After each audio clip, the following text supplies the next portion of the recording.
ये पहले सम्मान भी नहीं करते थे संविधान का, ये चाहते ही नहीं थे, ये झंडे को भी नहीं मानते थे, ये संविधान को भी नहीं मानते थे।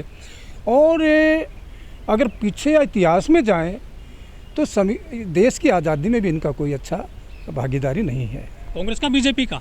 बीजेपी तो उन दोनों नहीं थी, आरएसएस थी, हिंदू महासभा थी, जनसंघ था, जनसंघ बाद में बना। लेकिन वो तो सर देश को मजबूत कर रहे हैं आजकल।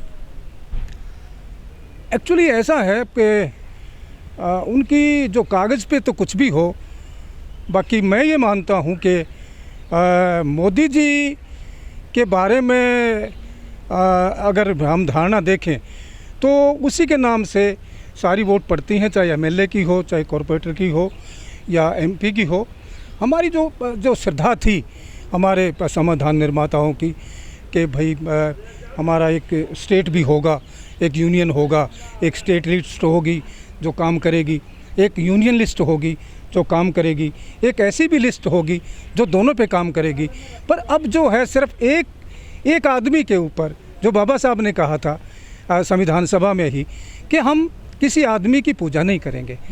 कोई आदमी बड़ा हो सकता है, उसके विचार ठीक हो सकते हैं, हम विचारों की करेंगे, पर आज उल्टा काम हो रहा है, आज उल्टा काम हो रहा है और सारी की सारी वोट एक आदमी से मांगी जा रही है और एक ही लागू हो रही है। स्टेट लिस्ट का कोई नाम नहीं रहा है, स्टेट्स फ्री नहीं रही हैं।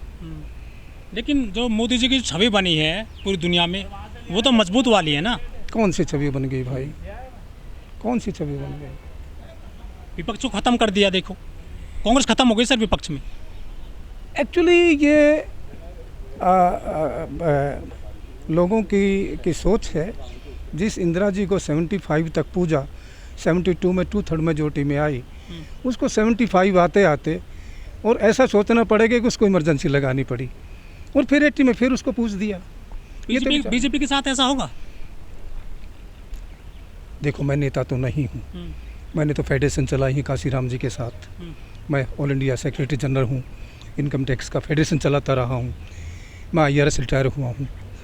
पर उस कृपा की जो मैं राजनीति देख रहा हूँ, इतना मैं कह सकता हूँ बीइंग शेड्यूल्ड कास्ट का आदमी होते हुए, शेड्यूल्ड ट्राइब का मेरे लोग दोनों ही थे, SC STs। इतना मैं पा रहा हूँ कि जो लोग हम जब नौकरी करते थे वो घट के थोड़े रह गए हैं, उनकी नौकरियां नहीं हैं अब, और उन पर अत्याचार बढ़ गए हैं, उनकी प्रमोशंस टाइम पे नहीं हो रही हैं, और जो बैकलॉग्स जो खाली पड़े हैं सारे वो भरे नहीं जा रहे हैं। तो मैं तो नौकरी के ऊपर ही बोल सकता हूँ, मैं राजनीति के ऊपर ज़्यादा नहीं बोल लूँगा, क्योंकि मैं। लेकिन सर जो मोदी सरकार है वो नारा देती है सबका साथ, सबका विकास, सबका विश्वास, मजबूत कर रही है देश को सर। पर विश्वास तो कोई नहीं कर रहा। वोट कैसे मिल रहा है फिर उनको? अगर वोट मिल रहा है तो फिर मैं तो फिर गरीब आदमी हूँ, मैं गरीब घर से आया हूँ, तो मैं तो यही कहूँगा, जब लॉकडाउन चल रहा था जो रेल के नीचे कट के मर गए, जो भूखे प्यासे मर गए, जो रास्ते में चल के मर गए, उनका तो कुछ किया नहीं, उनको कुछ दिया नहीं है। सर धर्म तो मजबूत कर रहे हैं, वो अनाज भी दे रहे हैं फ्री 5 किलो। देखिए धर्म से देश नहीं चलता, धर्म से देश चलता होता तो आज पाकिस्तान की वो हालत नहीं होती, आज वो नेपाल की हालत नहीं होती। धर्म से नहीं चलता, देश चलता संविधान से, और संविधान को अगर मानते हो तो उस पर चलो। अब कांग्रेस जो है, अब कांग्रेस का क्या हाल हुआ है? यात्रा कर रहे हैं राहुल साहब, भारत को जोड़ रहे हैं। मेरी बात सुनो, इतना समय मिला कांग्रेस को, इतना समय मिला। कांग्रेस बोलती नहीं थी, ये बोल के करते हैं। कागज़ पे वो भी वही रहती थी। आज जो वोट था कांग्रेस के पास सवर्ण का, पहले नंबर वाले का, वो कहाँ है आज? वो सारे बीजेपी में है।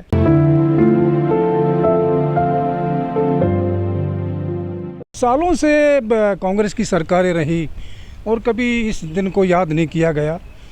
पहली बार शायद ये हम उसको जो बीजेपी की सरकार को, मोदी की सरकार को, अब मेरे ऊपर वो दूसरे सवाल मत करना, क्योंकि पहली बार बीजेपी वालों ने ही, इस सरकार ने संविधान दिवस मनाने की कोशिश की और मनाया, और उसके बाद में हमारे संगठन भी मनाने लगे। पहले ये भी नहीं मनाते थे, हम 2 ही मनाते थे, 3, या तो बुद्ध की जयंती मनाते थे, या बाबा साहब का महापरिनिर्वाण दिवस मनाते थे, या उनकी जन्मदिन मनाते थे 14 अप्रैल वाला। लेकिन जब सब मना तो रहे हैं संविधान दिवस, कुछ लोग कह रहे हैं कि संविधान खतरे में भी है बीजेपी सरकार के द्वारा। देखिए ऐसा है जो भी सरकार आती है ये एक्चुअली बीजेपी की जो सरकार है, ये जितने भी एमपी चुन के आए हैं बीजेपी के या आरएसएस के, ये एक भी आदमी इनमें से संविधान सभा में नहीं था। और वो जिन्होंने संविधान बनाया आज वो अंदर नहीं है, और अगर हैं तो उनकी सुनी नहीं जाती, क्योंकि वो कांग्रेस का बहुमत नहीं है। एक वो प्रतिपक्ष का भी रोल ठीक से नहीं अदा कर पा रही है। तो जिन्होंने बनाया और जिनकी उसमें श्रद्धा है, और जिन्होंने अंबेडकर साहब का भी रिगार्ड किया, ना चाहते हुए भी रिगार्ड करना पड़ा। लेकिन सर जो बीजेपी के लोग हैं वो जो है हिंदू मुस्लिम की राजनीति कर रहे हैं बाकायदा, और राहुल के लिए बोल दिया कि तो सद्दाम हुसैन की तरह दाढ़ी बढ़ा रहे हैं, जबकि दाढ़ी तो मोदी जी ने बढ़ाई, उनके लिए तो कोई शब्द नहीं दिए गए थे। ये मैं फिर कह रहा हूँ, मैं इन चीज़ों से बचूंगा, क्योंकि राजनीति का मैं सक्रिय आदमी नहीं हूँ। मैं तो एक कार्यकर्ता हूँ, सोशल वर्कर हूँ अपनी कम्युनिटी का। ठीक है, एक नई पार्टी उभर के आई है करीब 8-10 साल के अंदर, अरविंद केजरीवाल की। वो दोनों पार्टियों में सेंध लगा रही है, कांग्रेस में भी और बीजेपी में भी। जैसे गुजरात में चली गई है और पंजाब में सरकार बना लिया आम आदमी पार्टी ने, और दिल्ली में चल रही है उनकी। क्या किसको ज़्यादा डेंट करेगी? 2011 में आपने देखा होगा, पर यहाँ पर रामलीला मैदान में जब ये चल रहा था, वो टोपी वाला महाराष्ट्र वाला अब तो नहीं है, अन्ना हजारे नहीं है। और जो लोग इनके साथ थे, अच्छे अच्छे जो लोग थे, प्रशांत भूषण था या पत्रकार थे या और कई लोग थे, वो सब छोड़ के चले गए हैं। और मेरे महकमे का आदमी है, मुझे भी पता है कि इसने एक बार झूठ बोला था जब रिजाइन करके आया, कि मैं तो कुबेर के ढेर पर बैठा था। उस डिपार्टमेंट में एक इंस्पेक्टर 1 करोड़ रुपए एक साल में कमाता है। तो भाई 36 साल तो मैं भी नौकरी करके आ गया, कम से कम 36 करोड़ तो मेरे पास भी होने चाहिए। तो मैं तो इंस्पेक्टर भी रहा, ITO भी रहा, कमिश्नर भी रहा।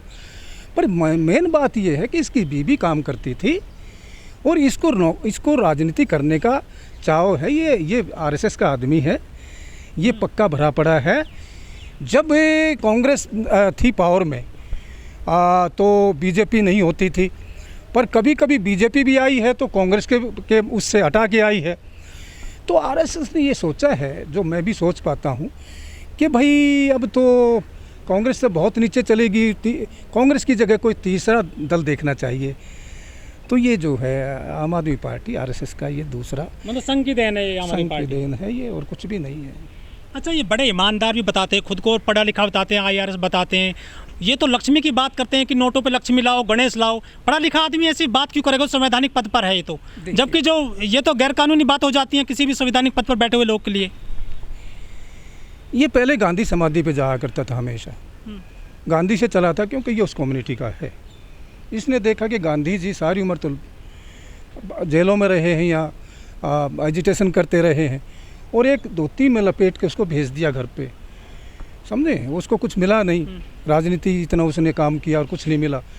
तो ये शायद मैं मानता हूँ, मेरा ये विचार है कि ये गांधी जी की जगह लेना चाहते थे, पर वहाँ से भी हट चुके, और गांधी की नोट की जगह ये लक्ष्मी गणेश की पूजा की बात करने लगे हैं। ये सब राजनीति है। 2012 से 2022 तक 10 साल हो गए हैं अरविंद केजरीवाल को राजनीति में। इसकी जो सच्चाई है, ईमानदारी कितनी कम ज़्यादा हुई है? मतलब क्या इसके पोल खुलती जा रही है? कुछ मायने में तो मैं दिल्ली में रहता हूँ, मैंने देखा है शिक्षा स्वास्थ्य के मामले में ठीक रहा है।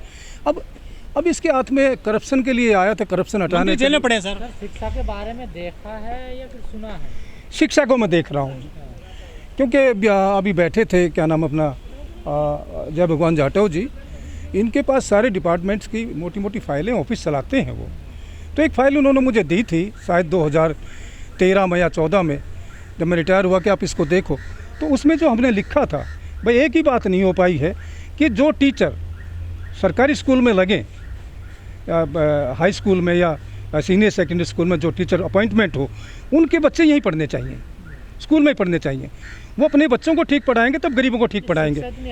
पर सिवाय उसके क्यों कर रहे हैं 50 स्कूलों को? देखिए, मैं दिल्ली में हूँ, और मैं शिक्षा के मामले में मैंने BA किया है, मैंने BA किया है, B.Ed किया है, MA किया, वकालत किया है, क्लास 1 अफसर रहा हूँ। और मेरा ये मानना है कि दिल्ली में शिक्षा तो ठीक है, अच्छा, स्वास्थ्य भी ठीक है। क्योंकि मंत्री जेल में मालिश करा रहे हैं। या मैं राजनीति में नहीं जाता, मैं राजनीति में नहीं जाता।